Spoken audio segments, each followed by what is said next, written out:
Good morning, students. I am Rajeshwari Patro, your English teacher from Kendriya Vidyalaya CRPF Mokama Ghat. Welcomes you to our English class.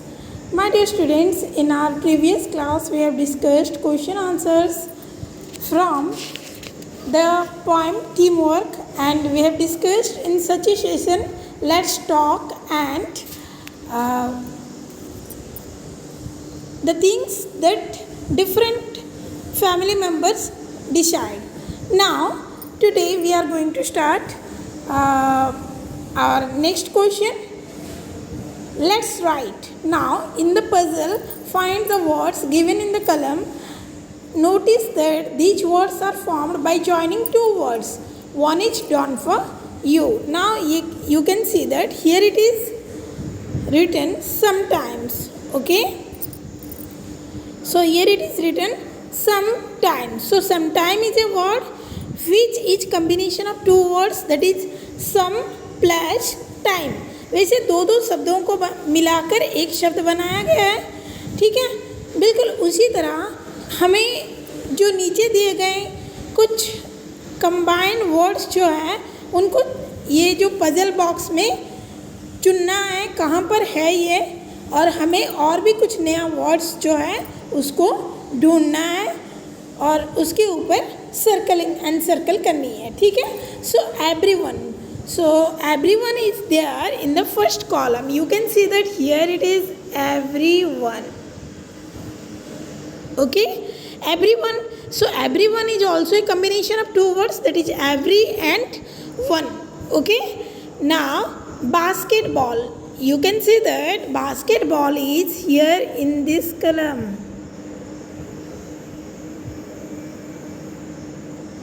So basketball is also a word which is combination of two words, that is basket plus ball is equal to basketball. Okay, now nobody. Now just search where is nobody. Nobody is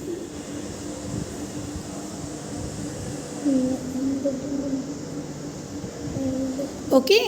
So you have to encircle like this. Nobody is combination of two words, that is no plus body is equal to nobody. Now teamwork. Teamwork is there in the third row, that is TEAM, team work. Okay, and you have to encircle this word. So you know that teamwork is also a combination of two words, that is team plus work becomes teamwork. Okay, now baton.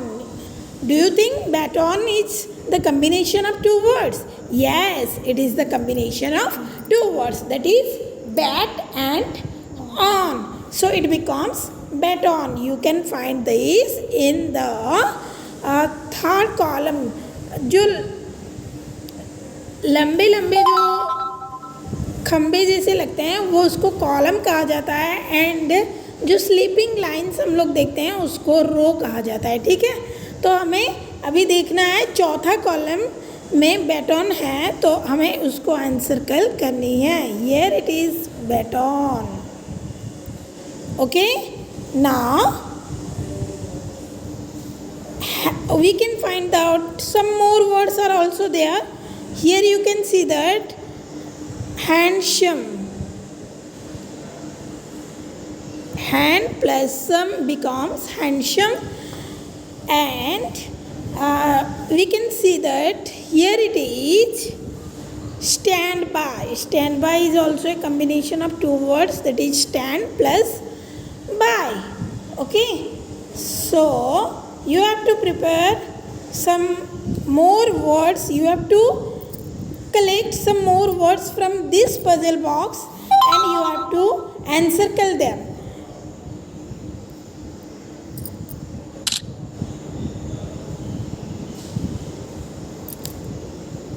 Now you can see that in this question let's write a poem. हमें अभी एक कविता लिखने के लिए बोला गया है.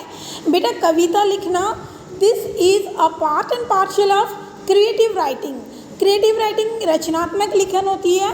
So creative writing का यह एक पार्ट है सो चलिए शुरू करते हैं लिखना। I have a kite but need a friend to fly it with. I know a song but need someone to hear it. I have a ball but need someone to catch it.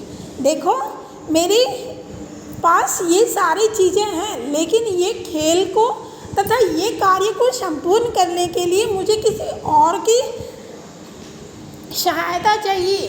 तो वही हो जाती है ना बेटा, जब 2 or more people join their hands together to do a particular piece of work is called as a teamwork, you know.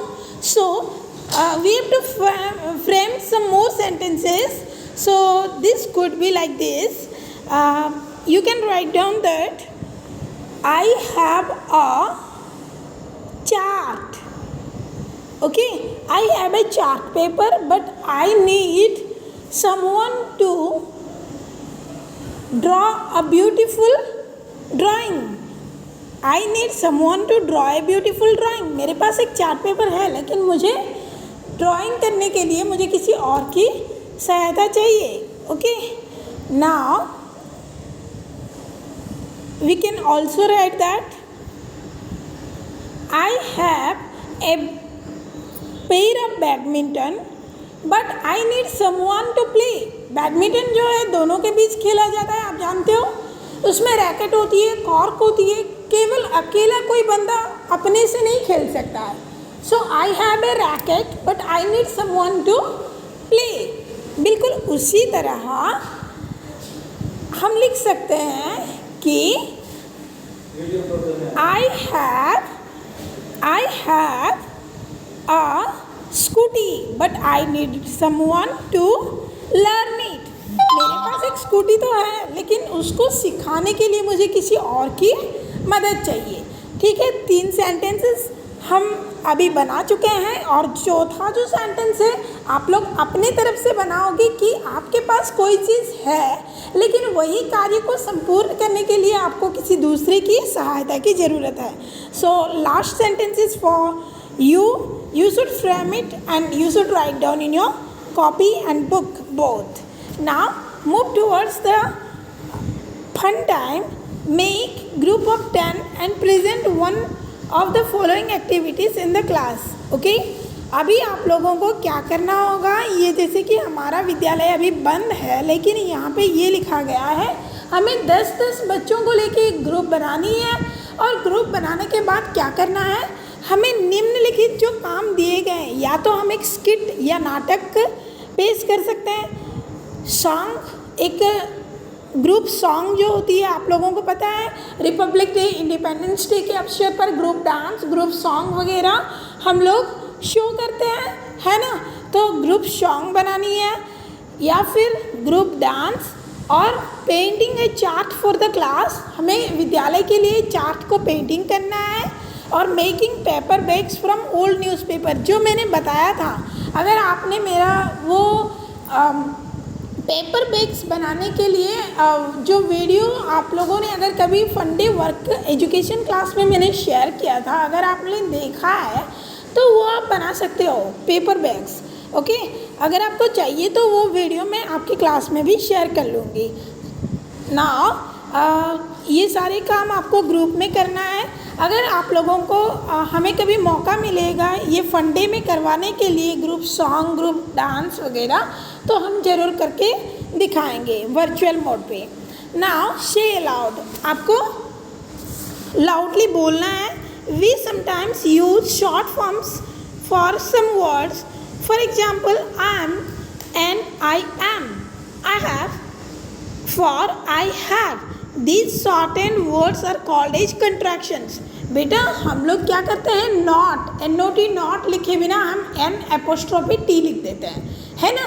सो वो भी नॉट ही है, इसको कंट्रैक्शन फॉर्म कहा जाता है बेटा। कंट्रैक्शन फॉर्म का मतलब ये हुआ कि वही शब्द को हम छोटे आकार में लिख देते हैं। ठीक है, तो नीचे कुछ दिए गए हैं, वी विल। देखो ये सारे जो कंट्रैक्शन फॉर्म है, इसको आपको अपने कॉपी में लिखना है। Right contraction form for the following phrases. ठीक है, ये जो नीचे दिए गए फ्रेजेस है उसके लिए भी हमें कंट्रैक्शन फॉर्म में, उसको भी कंट्रैक्शन फॉर्म में ही लिखना पड़ेगा। ठीक है, तो चलिए शुरू करते हैं। हैज़ नॉट कैसे लिखा जाएगा?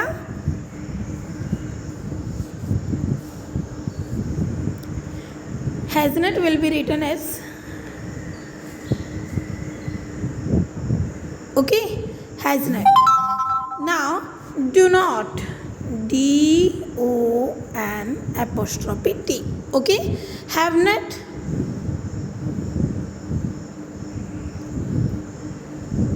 हो गया, हैव नॉट हो गया। नाउ आर नॉट,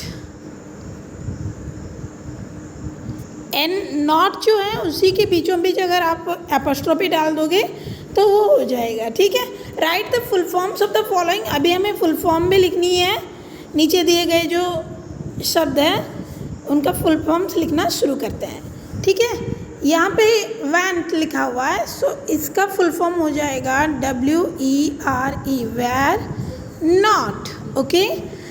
उसके नीचे क्या आएगा? Was not, okay. C will, यहाँ पे हम लोग लिखेंगे सी विल, ओके।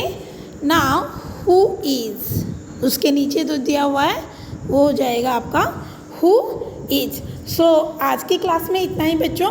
अगली क्लासेस में आप लोगों का वर्कशीट लिया जाएगा टीम वर्क का। सो इसीलिए प्रिपरेशन आप लोग बहुत अच्छे से कर लीजिए।